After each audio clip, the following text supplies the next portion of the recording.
دا د زابل په مرکز کلات ښار کې یو شخصي موزیم دی چې لسګونه ځوانان یې له هغو تاریخي اثارو څخه لیدنه کوي چې په دې موزیم کې راټول شوي دي. دلته یو شمېر راغلي سیلانیان وایي چې دلته د تفریح او د تاریخي توکو لیدو ته ورځي. دوی له نورو کسانو هم غواړي چې تاریخي توکي د په ولایتونو کې تر راټولېدو وروسته موزیمونو ته وسپاري ترڅو د دې هېواد تاریخ لا هم ژوندی پاتې شي. خوشحاله یم چې تاسو هم نن دلته تشریف راوړی دی. موږ خپله د مرکز کلات کې وخت نه وخت تفریح کوو، بیا دلته یو بل مازدیګر راځو د نجیب الله رحمتي هغه موزیم ته. ډېر ملګري دلته راځو، بیا دلته تفریح کوو، شیان ګورو، هغه څه چې راوړي وي هغو څخه لیدنه کوو. هر وخت چې موږ راځو دلته یو جنس دوه جنس اضافه پراته وي، نو له هغو څخه هم لیدنه کوو. ډېر زیات خوشحاله یو. په عمومي ډول باندې د تاریخي اثارو په ساتلو کې خپل مسؤلیت سرته رسولی ده.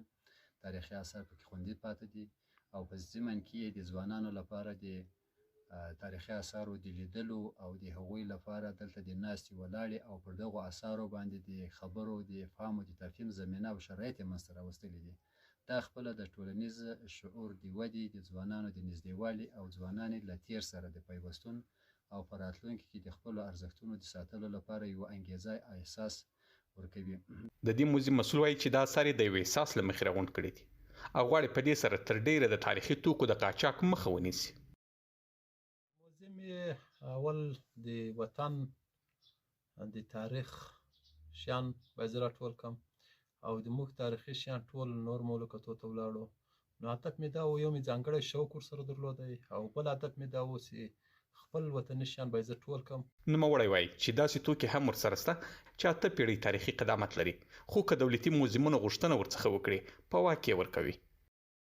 ځوانان د کلات ولایت ځوانان او شاوخوا ولایتو ځوانان راځي، د ورځې په لسګونو ځوانان راځي او له دې موزیم څخه لیدنه کوي. او که چیرې دولت د شخصي دولتي موزیمونه وغواړي چې جنسونه وغواړي، نو انشاءالله زه پوره همکاري ورسره کوم، کله مو ورکولی شم. همداراز په دې ولایت کې د ملي راډیو تلویزیون امیر د شخصي موزیمونو جوړېدل اړین بولي او وایي چې دا د تاریخ په ژوندي ساتلو کې ډېر د ارزښت وړ دی.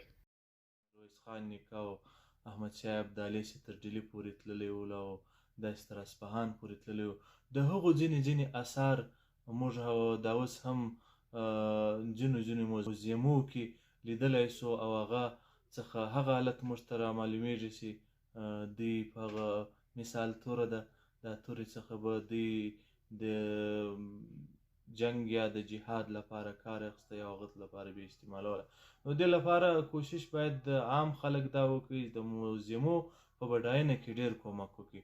دا به مو هم په تاریخي لحاظ یو پاتې کېدونکی څه وي او هم به مو هغه د مشرانو کړنې هم ځینې ثابتېدلی شي. یاد موزیم ډېری وختونه خپل توکي هم په عامه ځایونو کې نندارې ته وړاندې کوي چې خلک یې په شوق لیدو ته ورځي. محمد نعیم ستوري، زابل.